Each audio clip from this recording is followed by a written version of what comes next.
What is up, Waffle Gang? I do hope you are well. My name is Mark, and today we're covering some more r/am I the Butthole. If you'd like to skip the initial waffle, timestamps are in the description and along the timeline below. But if you do have a moment and you'd like to, please consider hitting that like, that subscribe, and maybe that notification bell too, as it really helps out our channel.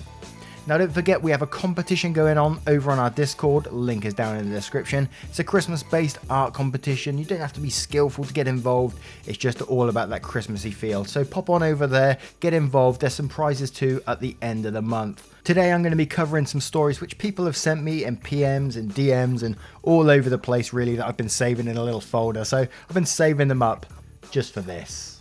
So let's get started with today's stories. Now, our first story involves someone with mesothelioma.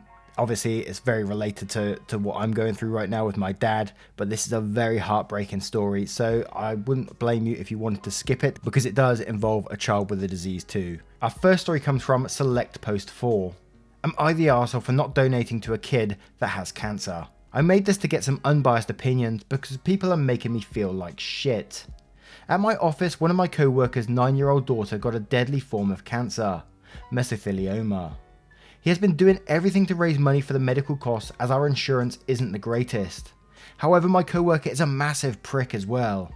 When my grandfather was dying and I was leaving work early most days to spend time with him, my co-worker reported me to the higher ups and I got written up and had to cut my visits to him, so he's not someone I sympathise with. Recently, he started collecting donations at the office. Everyone except me gave some money. Someone else noticed and asked if I was donating. I said loudly so he could hear, "Nope, not donating anything." Since then, people have been giving me crap, even though it's my money and I'm not obligated to give it to anyone. Mesothelioma also has a really low survival rate, so if his daughter is going to kick the bucket, what's the point in donating? Now, you can see why someone sent this to me, because it's mesothelioma and I know so much about this, but I don't think there is an actual, you can have this cured at all. As far as I'm aware, you can extend your life by, I've read up to like 5 years, some people, and very rarely, some people have even survived 10 years, but it will always sort of get you in the end. And for most of this story, you know, I was like, yes, it's very horrible that a 9-year-old girl has caught this. And again, that's very rare. It's usually a workplace related disease that you pick up like from old roof tiles or lagging around piping and stuff like that. But I'm also aware they used to have it in like baby powders, very, very minute traces of it. I think it's like, did they call it a natural asbestos or something like that? So there is cases of children picking it up. You know, and you can consider him a massive prick because of what he done around your grandfather and all that sort of stuff. And you don't have to donate. No one should have to donate. That's a given, right? No one should ever have to donate or feel forced to donate. So your co-workers are absolutely shitty for doing that. But then your last line where you said, if the daughter's going to kick the bucket, what's the point in donating? You lost me completely. And it always shocks me that there is people out there with such a lack of empathy towards another human, especially someone with a 9-year-old daughter. 9-year-old daughter going through cancer. There's a girl that lives across the road from me who's going through leukemia, I think it is, and she's having to have bone marrow. The stuff I've seen that girl go through. Bloody brave as you like, but they're so heartbreaking to see. Not the arsehole for not donating or anything like that, but definitely the arsehole for the lack of empathy this person has. I can't believe there is someone like that out in the world.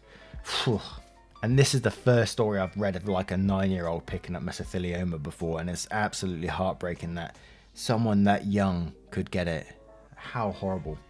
You know, watching my dad go through it and watching him sort of slowly deteriorate over time is bad enough, you know. And to think that a child will be suffering that as well, it's just, ugh. But let's read some of the comments to watch this guy get torn apart. Ginger Gorgon says, I was wavering on no one's an arsehole here until that last line. Also, you shouted through the office that you weren't going to donate. You could have said no quietly. You're the arsehole. Your feels matter not says you're the arsehole for the way you talk about his daughter, really uncalled for. Take your grievance out on him, not her. If you don't want to donate, that's fair enough. However, language and tone make you sound like a not nice human being. To which OP replied, I'm not taking my grievances out on him, I truly do sympathise for the daughter, no child should have to go through that.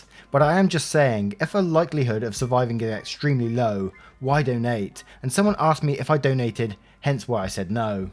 And a deleted user says, honestly, fuck you. And in quotes, if his daughter is going to kick the bucket, what's the point in donating? And then says, that's a child that has done nothing.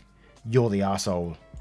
And Drew Murphy says, you're the arsehole. What you do with your money is your business, but going out your way to loudly announce your intention to your coworker, despite him and his kid with cancer, is a huge dick move. Now, I turn this one to you guys. What do you guys think of this situation? Obviously, he's going to be the arsehole for what he said at the very end. But do you also think he's an arsehole for not donating, or do you think that's his choice? Let us know in the comments below, and don't forget to vote on that poll in the description for story 1. And our next story is from Forsaken Management 17. Am I the arsehole for refusing to change my daughter's bedroom for my pregnant sister-in-law? My sister-in-law 28 is visiting for Christmas and was sleeping in my daughter's 16 bedroom. From the first day she's been here, all she's done is complain about why my daughter's bedroom is decorated. Her walls are black and she has a bunch of rock posters on her wall. My sister-in-law is very Christian and she says that it's evil and that she can have no part in it. She kept asking me to make my daughter change it / take the posters down. I spoke to my daughter about it and she said if her aunt doesn't like it then she doesn't have to sleep in there. I honestly agreed and didn't feel like fighting with a teenage girl over a poster. Anyways, right before bed last night I could hear my daughter kind of yelling and crying.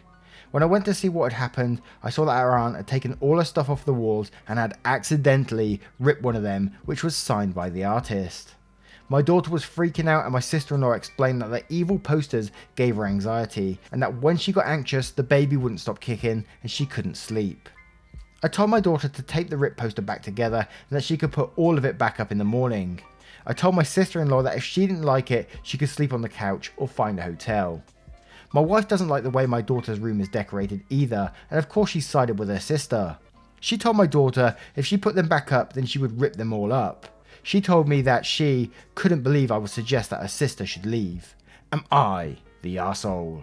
God, another story where a family member is enabling another shitty family member. Why do they do this? Why is it acceptable to go into this daughter's room, which she decorated herself to her taste, for her personality, and then to take it all down because she doesn't believe it's right? The husband is OP is absolutely right in this. If you don't like it, sleep on the couch or fuck off to a hotel. Simple as. And I can't believe the wife is backing this up. Unbelievable. But I got a bit heated there, didn't I? Anyway, let's take a look at the comments. Too Tall to Function says, not the arsehole. She's a guest in your house. Your house, your rules. How dare she infringe on your hospitality by telling your daughter how to decorate her bedroom? If she doesn't like it, then she can book a hotel room or Airbnb. Your wife is also an arsehole for enabling her sister and using the situation to undermine your daughter's right to her identity and interests. F.U. Galen says not the arsehole, but Christmas is still 20 plus days away and it is completely unreasonable to make a teenager give up her room for that length of time for someone who destroys their belongings and disrespects them. Maybe point out to your wife that choosing a sister over her daughter will affect the kind of relationship they have for the next few years, and teenagers can be petty when they feel the need. Deep Sea Free says, not the arsehole, only arsehole here is your wife and her sister. Way to alienate her daughter and clearly show that her sister / aunt has priority over the teen that lives in the house. Humor I Love replies to this saying, if she wants the rip fixed, don't tell her to tape it. There are people who can restore the poster to how it originally was, since it was signed. Your sister-in-law and wife are arses. I know it probably won't happen, but I'd make sister-in-law pay for the damage. The poster adds sentimental value to your daughter, and I would also get the poster framed so it can't happen again. Not the arsehole, stand up for your daughter like you have been. Don't let the sister-in-law act like a spoiled princess. LeRoux says, not the arsehole. Why the fuck is your sister-in-law staying for an entire month? If I was your daughter, I'd be pissed about having to share my living space with a grown child for an entire month. What a breach of her privacy and sense of home. Is your wife not your daughter's mum? I can't imagine telling my daughter or niece that I'd rip their shit up because I don't like the feng shui. She, sister-in-law, is a guest in your home. It isn't her place to decide what goes or stays on the walls. I say this as I know I'd put my sister-in-law in her place or out of my front door if she did this to my kid. Now, I turn this one to you guys. What would you do in this situation if you was OP? You was the husband and you had a family member enabling another family member for their shitty behavior. How would you deal with it? Let me know in the comments below and don't forget to vote on that poll in the description for story 2. And our next story is from a throwaway manager. Am I the arsehole for telling my employee to clock out if she can't work due to a self-diagnosed anxiety? I manage and co-own a company that makes soaps, lotions, etc. We only sell locally and online, so we work out of a pretty small warehouse with a storefront. I only have 9 employees. Since we work in a small warehouse, much of the cleaning duty falls on them. Nobody minds it, the only complaint that I get is about the eco-friendly products. We rotate chores so nobody gets stuck doing what they hate. The system has worked out the entire 3 years we've been open. My last hire hates doing any of the cleaning. She has a pattern that I've noticed. Any day that requires her to clean bathroom/takeout trash, she makes sure to talk about how anxious she is and how her stomach hurts and she can't focus. She often ends up laying down or going into a dark room to relax. At first, I did the stuff for her because I felt bad. But after I noticed what she was doing, I told her she had to trade with one of her co-workers. She usually got someone to do the cleaning for her. Friday was her day to do the trash and sort out recycling. When I went to go and tell her to do it, she was already sitting in the dark in our break room. I asked her to go and take care of the trash. She said she couldn't because she was on the verge of a panic attack. I asked her if she asked another co-worker to do it. She said none of them agreed to it. I told her she could take a minute to calm down, but she needed to get it done. She said there was no way she could do it. I told her to go ahead and clock out then. She asked me why and that she had 5 hours left in the day. I told her to clock out if she can't do her job. She got very angry and said that I had to provide reasonable accommodations for her disability. I told her that self-diagnosed anxiety isn't a disability, so she can do her job or leave. She quit, threatened a lawsuit and walked out. When we returned to work on Tuesday today, I noticed a couple of employees were a bit cold to me. The other ones were very eager to show me the unfavourable post that their former co-worker had made on social media over the weekend. They think I should apologise to her and make her go away. They're afraid it will cause us to lose business and cut hours.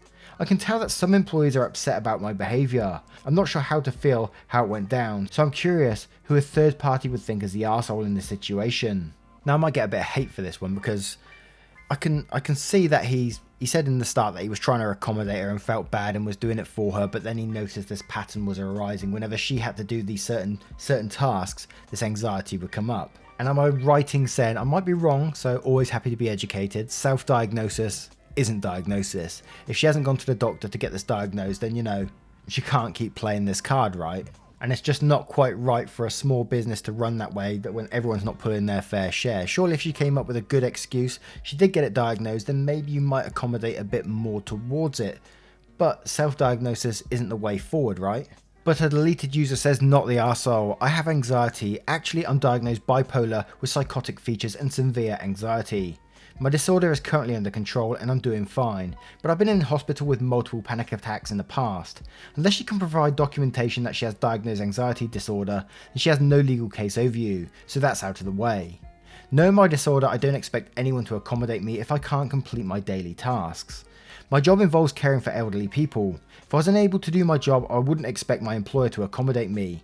It's not fair to pawn off work onto other people just so I can hold the same position.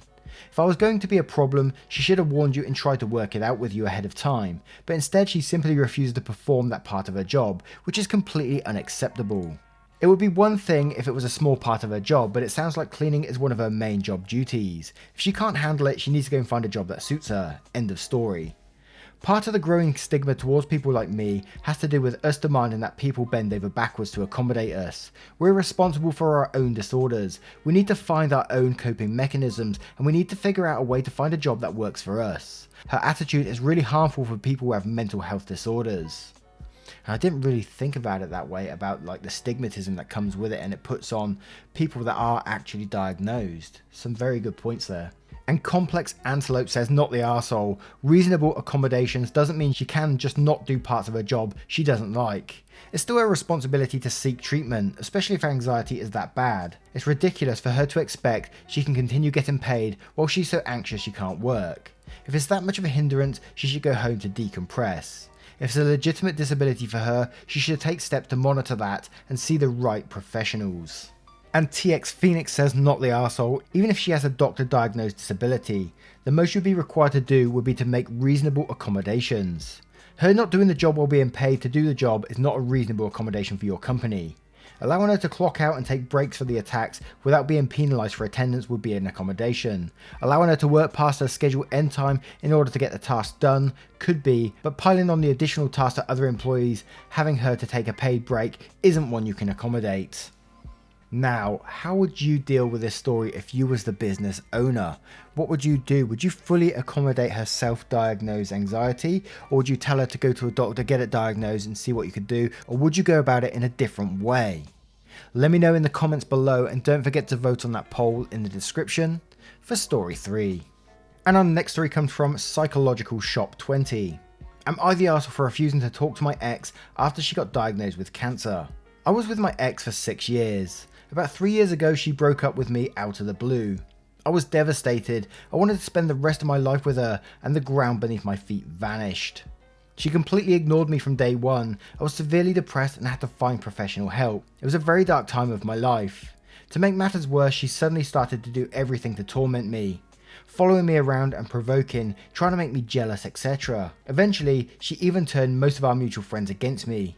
I still don't know how she did it. I was completely isolated. It was like she was a completely different person. To this day, I don't know how I moved on, but I fought and I'm doing pretty good now, in all aspects of my life. I'm actually proud that I beat this battle. I'm still on talking terms with my ex's best friend. The other day she came to me very seriously and told me my ex was diagnosed, and it is not looking good. Not good at all.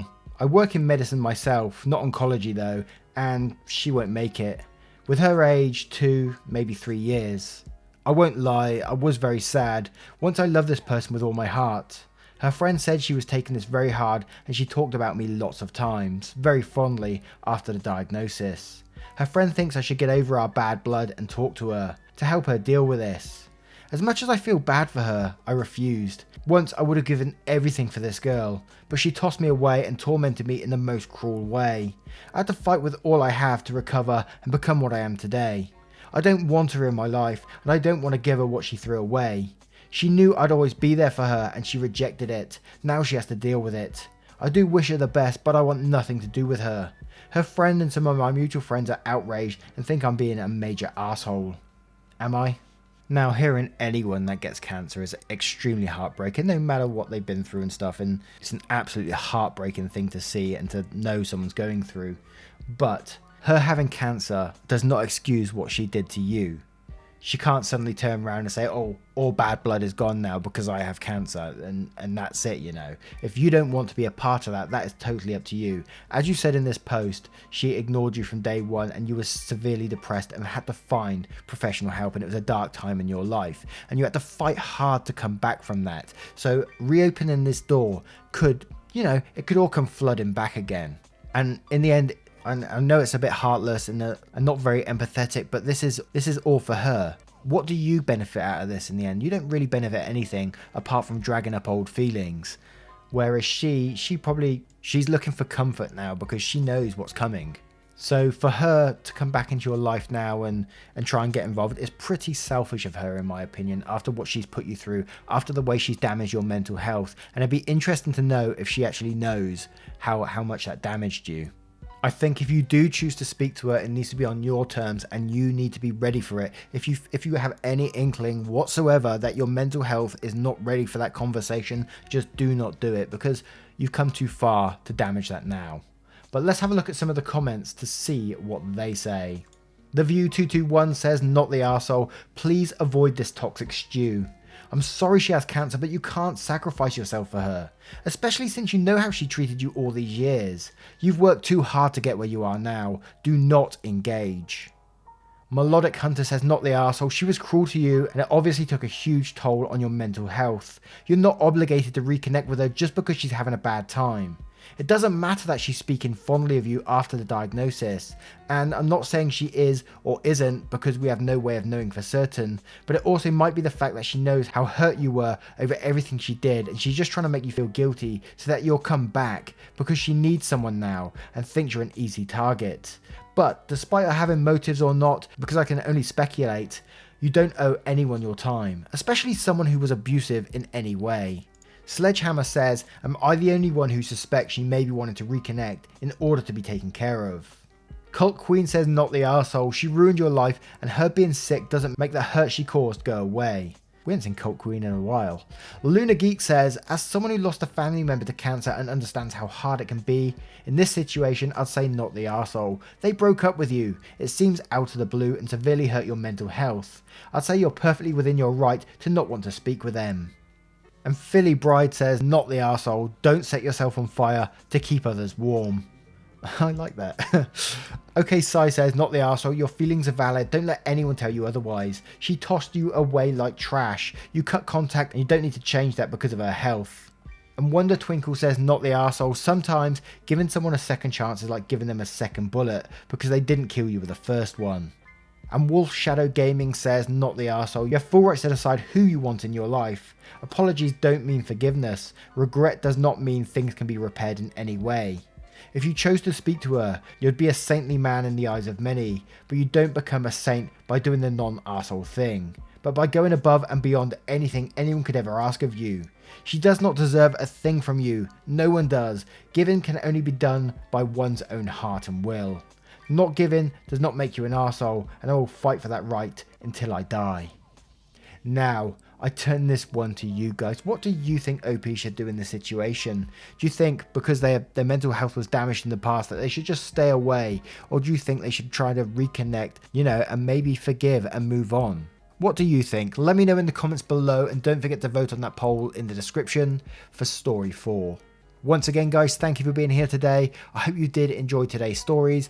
And as I keep saying, don't forget we have the Christmas competition going on. As I speak right now, it's an art-based one. No art skills really needed. Just make it very, very festive. Glitter if you want. Loads of glitter. And thank you so much for being here. And I will see you in the next one. Take care, guys. Much love.